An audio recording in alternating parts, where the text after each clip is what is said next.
আসসালামু আলাইকুম। নিয়ে আসলাম আপনাদের জন্য সিলেটের একটি ট্র্যাডিশনাল পিঠা, আর সেটি হচ্ছে নুন বড়া বা লবণ পিঠা। তো যারা এই পিঠাটি খেয়েছেন তারা নিশ্চয়ই জানেন এই পিঠাটা খেতে কতটা স্বাদ হয়। তো আপনি চাইলে এই পিঠাটি গরুর মাংসের সাথেও খেতে পারবেন, অথবা চায়ের সাথে অনায়াসে খেতে পারবেন। তো বরাবরের মতো ভিউয়ার্সদের কাছে রিকোয়েস্ট হইল, যদি রেসিপিটি ভালো লাগে অবশ্যই ভিডিওতে লাইক দিয়ে দেখা শুরু করবেন। তাহলে আর কথা না বাড়িয়ে চলে যাই মূল রেসিপিতে। তো আমি এখানে 6 কাপের মতো পানি ফুটিয়ে নিয়েছি। এবারে আমি স্বাদ মতো লবণটা দিয়ে দিলাম। তারপর আমি এতে অ্যাড করে দিচ্ছি ভরে ভরে 1 টেবিল চামচ হলুদের গুঁড়া। অ্যাড করে দিচ্ছি হাফ কাপের চাইতে অল্প একটু কম পেঁয়াজ পেস্ট। তারপর আমি 1 টেবিল চামচ আদা পেস্ট অ্যাড করে দিলাম। তো এই পর্যায়ে আমি পানিটাকে খুব ভালোভাবে ফুটিয়ে নিয়ে অ্যাড করে দিচ্ছি চালের গুঁড়ি। তো আমি এখানে 1.5 কেজি চালের গুঁড়ি দিয়ে পিঠাটাকে তৈরি করে নিচ্ছি। তো পানির মেজারমেন্ট, চালের গুঁড়ি, আদা এবং পেঁয়াজের পরিমাণটা যদি পারফেক্ট হয় তাহলে কিন্তু পিঠাটা সফট এবং তুলতুলে হয়। তবে হলুদের গুঁড়াটা একদমই অপশনাল, আপনারা চাইলে স্কিপ করতে পারেন। এটি দিলে অথবা না দিলে স্বাদের কোনো হেরফের হবে না।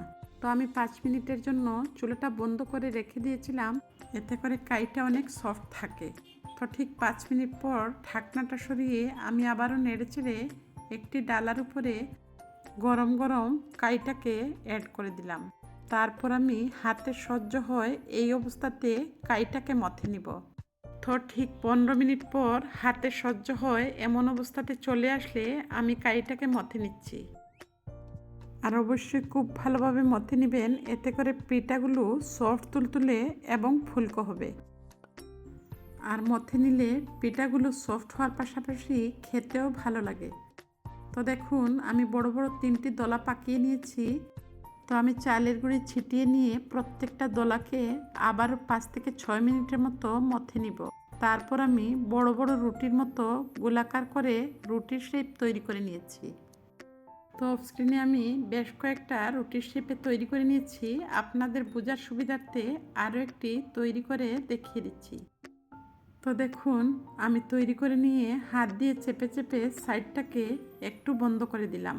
আর যেটুকু অবশিষ্ট ফাটল আছে সেগুলো কিন্তু আমি যখন পিঠাগুলো কেটে নিব তখন এগুলো বাদ দিয়ে দিব।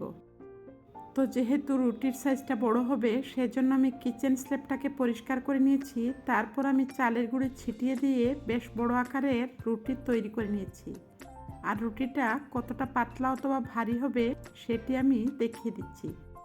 তো যেহেতু চালের গুঁড়ি দিয়ে তৈরি করে নাস্তা, সেজন্য এটিকে কিন্তু খুব বেশি পাতলা করা যাবে না। তো আমি একটি বয়মের মুখা দিয়ে পিঠাগুলো কেটে নিচ্ছি। আর দেখুন আমি চালের গুঁড়ি লাগিয়ে নিয়েছি যাতে পিঠাগুলো সহজেই মুখ থেকে বের হয়ে আসে। তো আপনারা চাইলে কিন্তু বিভিন্ন ধরনের সাজ দিয়েও পিঠাগুলো কেটে নিতে পারেন। তো এইভাবে যখনই পিঠাগুলো আটকে যেতে চাইবে তখনই কিন্তু চালের গুঁড়িটা লাগিয়ে নেবেন। আর এই যে অবশিষ্ট অংশগুলো বের হয়েছে সেগুলো দিয়েও কিন্তু পরে আবারও রুটি তৈরি করা যাবে। তো আবারও আমি চালের গুঁড়ি ছিটিয়ে নিয়ে বড় সাইজের একটি রুটি তৈরি করে নিয়েছি। এবারে আমি আপনাদেরকে ছাঁচ দিয়ে পিঠাগুলো কেটে দেখিয়ে দিচ্ছি। তো ছাঁচের মধ্যে চালের গুঁড়ি লাগিয়ে নিয়ে পিঠাগুলো কেটে নিচ্ছি। তো আপনারা চাইলে স্টিলের গ্লাস দিয়েও কিন্তু সহজেই কেটে নিতে পারবেন চালের গুঁড়ি লাগিয়ে নিয়ে, অথবা চাকুর সাহায্যেও পছন্দ মতো কেটে নিতে পারেন। তো পিঠাগুলো আমি অফ স্ক্রিনে সবগুলোই তৈরি করে নিয়েছি। কিছু পিঠা আমি বয়মের মুখ দিয়ে কেটে নিয়েছি, আর কিছু পিঠা ছাঁচের মাধ্যমে হার্ট শেপে করে নিয়েছি। তো এতগুলো পিঠা যেহেতু একসাথে খাওয়া পসিবল না, তো আপনারা চাইলে কিন্তু তৈরি করে নিয়ে ডিপ ফ্রিজে অনায়াসে সংগ্রহ করতে পারবেন। তো কিছু পিঠা আমি ভেজে আপনাদেরকে দেখিয়ে দিব, আর কিভাবে সংরক্ষণ করছি সেটিও দেখিয়ে দিচ্ছি।